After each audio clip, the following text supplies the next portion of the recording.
시청자 여러분 안녕하십니까? 헬로티비 뉴스입니다.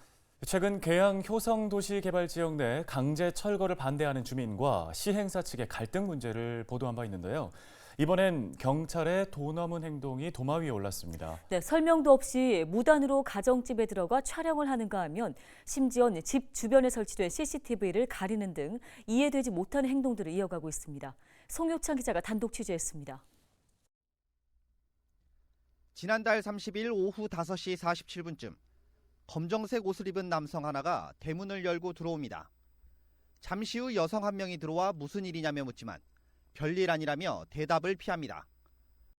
또 다른 남성 한 명이 들어오자 이들은 아랑곳하지 않고 집안 곳곳을 휴대폰으로 촬영합니다. 이후 집안까지 훑어보고는 다시 밖으로 나갑니다.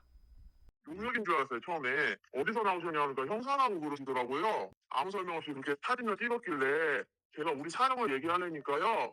아줌마 시끄러워요, 저리 가세요. 그러더라고요. 제가 처음에 당황하고 무서웠죠. 왜 여기를 갑자기 이렇게 와서 이들 사진을 찍고 남편을 잡아가려고 온 건가 해갖고 제가 되게 당황했었어요, 그날.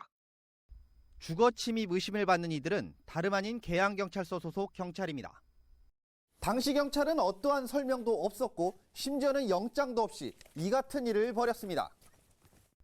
형법 제319조에는 주거 침입과 퇴거 불응에 대한 처벌 내용이 나와 있습니다. 사람의 주거, 관리하는 건조물 등에 침입한 자는 3년 이하의 징역 또는 500만 원 이하의 벌금에 처합니다. 또한 퇴거 요구를 받고도 응하지 아니할 경우 역시 같은 처벌을 받습니다. 경찰도 예외는 아닙니다. 개인적으로 거주하고 있는 공간이나 관리를 하고 있는 공간에 대해서는 허락을 구하지 않고 들어가면 안 됩니다. 또한 주인이 없는 상황에서 들어온 경우도 해당합니다. 앞서 강제 철거 과정에서도 경찰의 이상한 움직임도 포착됐습니다. 당시 집 주변에 설치돼 있던 CCTV를 종이컵으로 가린 것. 증거 수집 등을 위해서도 필요한 부분인데 경찰은 CCTV를 가렸습니다. 이에 대해 경찰 측은 말도 안 된다는 입장.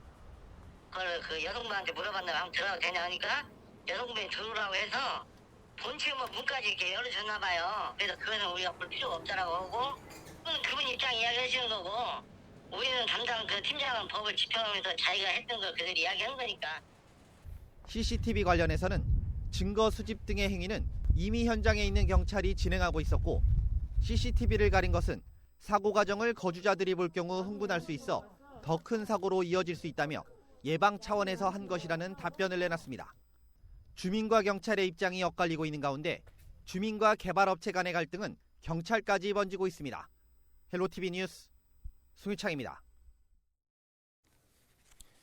경기도가 전세 피해로 인한 긴급 주거 지원 대상자가 공공임대주택으로 이주할 경우 가구당 최대 150만 원을 지급하는 방안을 추진하고 있습니다.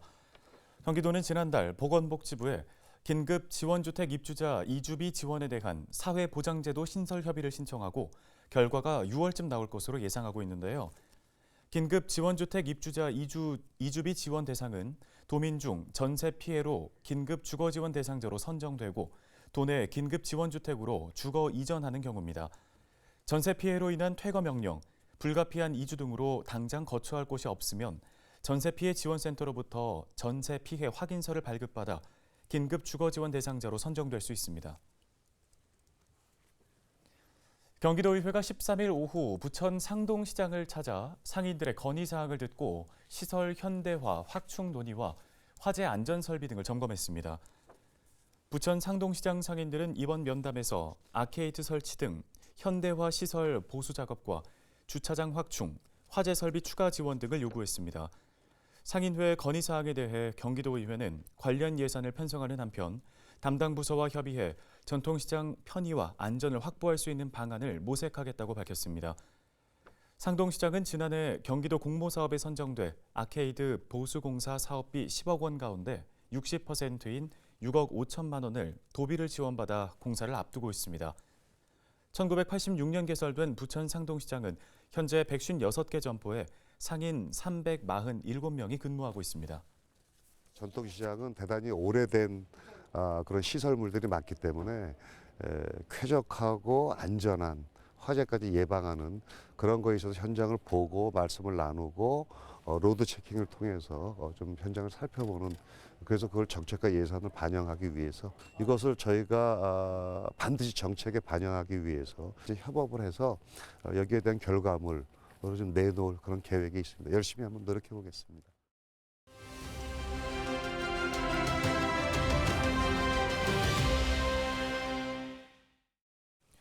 다음 소식입니다. 정부가 지난 12일 학교폭력 근절 종합대책을 발표했는데요. 주요 내용과 함께 그 실효성을 좀 짚어보도록 하겠습니다. 네, 전교조 인천지부 정책실장 전화 연결돼 있습니다. 최지연 정책실장이 전화 연결돼 있는데요. 먼저 최근에 학교폭력 문제를 다룬 OTT 드라마의 인기 등으로 학교폭력에 대한 관심이 뜨겁습니다. 사회적 관심과 흐름 현재 어떻게 보고 계십니까? 학교에서 벌어지는 각종 폭력에 관한 사안은 우선 교육적 관점에서 가해 학생을 선도하고 피해 학생을 치유하여 학교 안에서 서로 배려하며 살아가는 공동체적인 삶을 배우는 과정으로 해결이 이루어져야 합니다. 그러나 법과 제도적 해결을 중심으로 학교폭력 문제를 다루는 현재의 방식이 계속 이어진다면 학교폭력 상황이 사라지는 것이 아니라 밖으로 드러나지 않게 숨기고 처벌받지 않으면 다 해결된 것처럼 여겨지게 됩니다. 이는 학교폭력을 법적 사안으로 만들어 처벌하면서부터 예견된 일입니다. 네, 정부가 2026학년도 대입부터 모든 대학의 정시, 수시 모집에서 학교폭력 가해 이력을 필수적으로 반영하기로 했습니다. 또 전학과 같은 이 학교폭력 중대처벌 기록의 보존 기간 역시 현행 졸업 후 2년에서 4년까지로 연장을 하기로 했는데요. 교육 현장에서는 어떻게 판단하고 계십니까? 네, 2022년 초중고 학교폭력 대책 심의위원회 심의 건수는 2만여 건이 넘습니다. 대학 입시가 인생에서 중요한 비중을 차지하는 우리나라의 특성상 학교에서 벌어지고 있는 학교폭력위원회는 승패를 결정하는 싸움터가 되고 있습니다. 학교폭력의 피해 학생은 상대방을 더 강한 처분을 위해 최선을 다하고요. 가해 학생은 입시 불이익을 피하기 위해 변호사를 선임하고 목격자 진술을 찾아 나섭니다. 여기에 로펌 브로커가 개입하는 경우도 많습니다. 이러한 상황에 정부의 대책처럼 학교폭력 중대처벌 기록의 학생부 보존 기간을 4년으로 늘리고 대학 입시 정시와 수시 모집에서 학교폭력 가해 이력을 필수적으로 반영하여 처벌을 강화하게 된다면 엄벌을 피하기 위한 불복은 더욱 늘어나게 됩니다. 학교폭력과 관련된 소송은 지금보다 더욱 빈번해질 것이고 학교는 사법 쟁송의 장이 될 것이라 예상됩니다. 네, 피해 학생 보호 조치도 대폭 강화합니다. 가해 학생의 격리 기간도 늘리고 교사가 학폭에 대해서 좀 더 적극적으로 대응할 수 있는 방안도 마련했는데요. 실제 현장에서 좀 얼마나 도움이 될 것으로 보십니까? 이번 발표된 피해자 보호안 중 가해자 즉시 분리 기간 연장, 학교장의 긴급조치 강화, 피해 학생에게 분리 요청권 부여, 그리고 교사의 학폭 대응 책임 감면 등의 내용은 환영합니다. 그런데요, 피해 학생의 온전한 치유와 회복을 돕기 위한 전담 지원관 제도라든지 심리상담 치료를 위한 지원 기간 확대, 법률 서비스와 의료적 지원 등은 명칭은 다르지만 이미 운영되고 있습니다. 그럼에도 불구하고 학교폭력이 계속적으로 사회 문제가 되고 있다면 그 근본적인 원인에 대한 분석이 필요합니다. 피해 학생에 대한 지원이 형식적으로 그치지 않도록 충분한 인력 및 예산 확보도 반드시 이루어져야 합니다. 또한 가해 학생에 대한 선도, 교육적 방안이 부족한 점도 아쉽습니다. 잘못을 진정으로 뉘우치고 올바르게 성장할 기회를 주고 타인을 배려하는 마음을 갖도록 가해 학생에 대한 교화 계획도 필요하고요. 더 나아가 우리 사회가 구성원들에게 성과, 결과, 경쟁력 강화를 요구하고 학교가 지금처럼 어린 학생들에게 성적, 진학 등만을 강요한다면 학교폭력은 사라지지 않습니다. 우리 어린 학생들의 올바른 성장을 위해서 우리 사회의 문제점을 구성원 모두가 함께 고민하고 해결하는 것이 작은 사회인 학교 안에서 벌어지는 폭력을 근본적으로 사라지게 만드는 길이 아닐까 생각합니다. 네, 알겠습니다. 말씀 여기까지 듣겠습니다. 전교조 인천지부 최지은 정책실장이었습니다.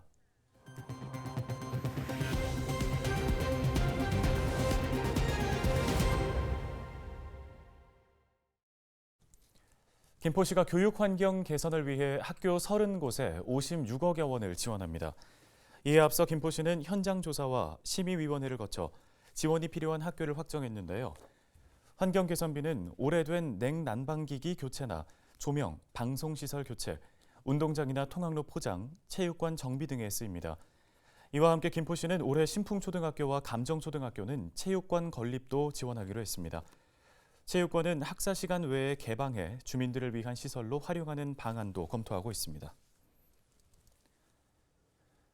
인천시가 노후 고위험 시설 전반에 대한 안전점검을 벌입니다.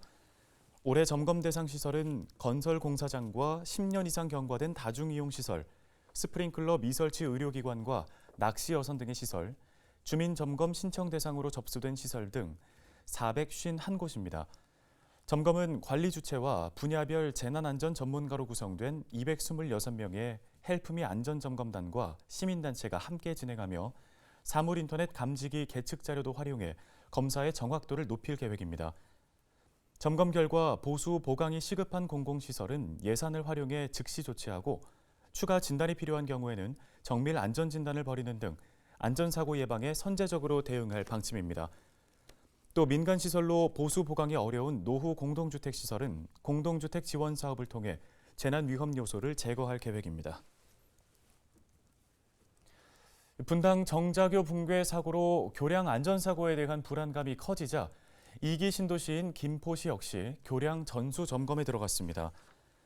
김포시는 도로나 하천에 설치된 교량을 대상으로 사고 발생 가능성이 있거나 중대 시민재해가 적용되는 분당과 유사한 시설이 있는지를 파악합니다. 또 전수점검 과정에서 교량시설 관리 실태도 중간 점검하기로 했습니다. 김포시는 점검 중 발생한 위험 요인은 현장에서 즉시 조치하고 추후 보완이 필요한 시설은 체계적인 안전조치를 통해 기능 보완에 나선다는 계획입니다. 부천시가 주요 도로를 대상으로 지표 투과 레이더를 이용한 도로 지반 탐사를 실시합니다. 지표 투과 레이더 탐사는 전자기파를 통해 땅속 공동 현상을 파악하기 위한 가장 보편적인 방식으로 집안 침하의 주요 원인을 사전에 발견하고 복구해 안전사고를 방지하는 게 목표입니다. 부천시는 간선도로 등 주요 도로와 소사권 이면도로를 위주로 조사에 나서는 한편 집안 침하 전조 증상이 발견될 때에는 채움제 복구 작업을 시행할 방침입니다. 부천 현모장애인 자립생활센터는 최근 경기도의회에서 초청한 스위스 국회의원과 경제인협회 방한사절단을 대상으로 장애인 민화 작가들의 작품을 소개했습니다. 이 자리에서 부천 장애인 민화 작가들이 수리부엉이, 십장생도 등 작품을 스위스 사절단에게 소개하며 장애 예술 콘텐츠가 지속 가능한 일자리가 될 수 있도록 관심과 지원을 요청했습니다. 현모 장애인 자립생활센터는 비영리단체 에이블 아트팩토리에 등과 고용을 연계해서 장애인 작가들을 발굴하고 있습니다. 13일 오전 10시 50분쯤 부천 내동의 한 4층짜리 금속 공장에서 불이 나 1시간 만에 꺼졌습니다. 이 불로 공장 내부에서 일하던 60대 여성 2명이 연기를 흡입해 병원으로 이송됐고 39명이 대피했습니다. 소방당국은 첫 신고 15분 만에 인근 소방서 인력과 장비를 동원하는 대응 1단계를 발령하고 펌프차 등 장비 30석대와 인력 96명을 투입해 진화 작업을 벌였습니다. 경찰과 소방당국은 정확한 화재 원인과 재산 피해 규모를 조사 중입니다. 부천시가 최근 급증하는 전세 사기 피해를 막기 위한 종합 방지 대책을 수립해 행정 지원에 나섭니다. 이에 따라 부천시는 중개사무소의 불법 중개 행위 지도 단속, 임대사업자 위반 사항 관리 등 주택과 관련한 불법 행위를 사전 차단하는 데 주력할 방침입니다. 또 깡통 전세 상담 창구를 운영하는 등 피해자가 긴급 주거 지원을 받을 수 있도록 피해 지원책도 마련할 예정입니다. 인천시와 인천도시공사가 고령층을 위한 맞춤형 서비스 사업을 추진합니다. 시와 IH는 12일 인공지능 기반의 노인 일자리 창출 그리고 IHUG 주거 서비스 공동 추진을 위한 업무 협약을 맺었는데요. IHUG 주거 서비스는 공공임대주택 입주민들의 삶의 질 향상을 위해 노인 일자리와 연계한 돌봄 사업과 1인 가구와 장애인, 고령층을 위한 맞춤형 주거 서비스 사업입니다. 이번 협약을 통해 인천시와 IH는 3억 8,100만 원의 예산을 들여 5개 분야, 15개 세부 서비스를 제공할 예정입니다. 뉴스 마치겠습니다. 네, 고맙습니다.